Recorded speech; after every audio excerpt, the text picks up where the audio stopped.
एक बार युधिष्ठिर जी ने कृष्ण जी से पूछा, केशव, वैशाख मास के शुक्ल पक्ष में जो एकादशी आती है उसे किस नाम से जानते हैं और उसे करने से किस फल की प्राप्ति होती है और उसे कैसे किया जाता है। भगवान श्री कृष्ण ने कहा, धर्मराज युधिष्ठिर, आप पूर्व यह प्रश्न भी रामचंद्र जी ने महर्षि वशिष्ठ जी से पूछा था। उत्तर में वशिष्ठ जी ने बताया था कि वैशाख मास के शुक्ल पक्ष में जो एकादशी आती है उसे ही मोहिनी एकादशी के नाम से जानते हैं। यह एकादशी सभी पापों का क्षय करती है और इसलिए यह सर्वोत्तम है। इस उपवास को करने से जीवन मोहमाया से किसी भी तरह के पाप से मुक्त हो जाता है। सरस्वती नदी के मनोरम किनारे पर भद्रावती नाम का सुंदर क्षेत्र था। उस नगर में चंद्रवंशी राजा धृतिमान राजा राज्य करते थे। उस नगर में एक समृद्ध वैश्य निवास करते थे।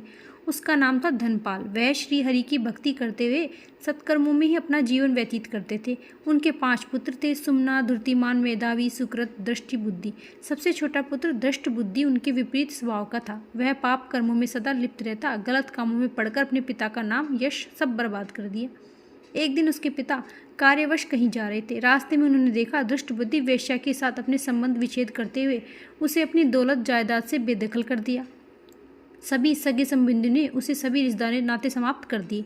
जब उसके पास धन नहीं रहा तो वेश्या ने उसे अपने घर से बाहर निकाल दिया। भूख प्यास से तड़पता हुआ इधर उधर भटकने लगा, अपना दुख दर्द बांटने लगा और उसे पुण्य प्राप्त नहीं हुआ। वह महर्षि कौंडिल्य के आश्रम में जा पहुंचा। वैशाख का महीना था, गर्मी जोरों पर थी। कौंडिन्य गंगा जी में स्नान करके आए थे और दष्ट बुद्धि कौंडिन्य जी के समीप जाकर हाथ जोड़कर खड़ा हो गया और बोला, ब्राह्मण देव, कृपया करके मुझ पर दया करें। किसी ऐसे व्रत को बताएं जिसके पुण्य से मेरी मुक्ति हो जाए। कौंडिन्य जी बोले, वैशाख माह के शुक्ल पक्ष की एकादशी मोहिनी नाम से विख्यात है।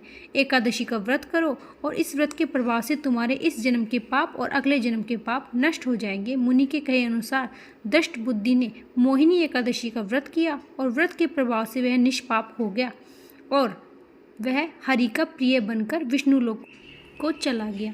इस प्रकार जो भी एकादशी का व्रत रखता है उसके सभी पाप कट जाते हैं। वीडियो अच्छी लगी हो तो लाइक करें। राधे राधे।